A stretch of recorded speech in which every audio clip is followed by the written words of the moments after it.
শুভ সন্ধ্যা বন্ধুরা। তো এখন বাজছে সন্ধে 7:30টার মতো।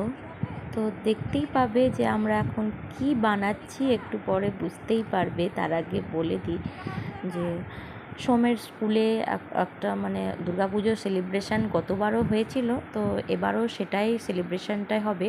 তো গতবার আমি ছেলেকে গণেশ সাজিয়েছিলাম, তো ভীষণই কান্নাকাটি করছিল। তো এবার ওর পাপা বলছে যে ছেলেকে গণেশ না কার্তিক সাজাবো। তো কার্তিকের তো সেই ধনুকটা লাগবে, তো সেই ধনুকটাই ওর পাপা বানিয়ে দিচ্ছে। দেখো পুরোটা বানানো হয়ে গেছে, খুব সুন্দর বানিয়েছে। দেখো পুরো মনে হচ্ছে কেনার মতো। তো এরকম হাতের কাজগুলো ওর পাপাই বানিয়ে দেয়, কারণ খুব চটজলদি ওর পাপা বানিয়ে দিতে পারে। আর আমি যদি বানাতে যাই না, কারণ প্রচণ্ড দেরি হয় বানাতে আমার। তো দেখো সোমকে এখন দিয়ে দিচ্ছি ধনুকটাও নিতে পারছে কি না। তো ওটা ও ফার্স্ট টাইম দেখছে আর বলছে এটা কী করে জিনিসটা। তো ওখানে ধনুকটা বানানো হয়ে গেছে, তো তীরটা এখন বানানো চলছে। তো কেমন হয়েছে তীর ধনুকটা তোমরা বসে বসে কমেন্ট করে জানাবে। এটা কি বানিয়েছো? এটা তীরের লাঠি বানিয়েছো? আর এটা কি বানিয়েছো? এটা সবই লাঠি নাকি?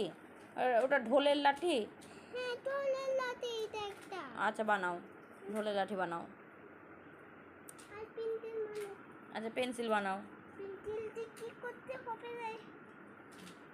তো সোম এখানে আঁকছে, ওখানে ওর পাপাও ধনুক বানানো হয়ে গেছে, এখন তীরটা বানাচ্ছে।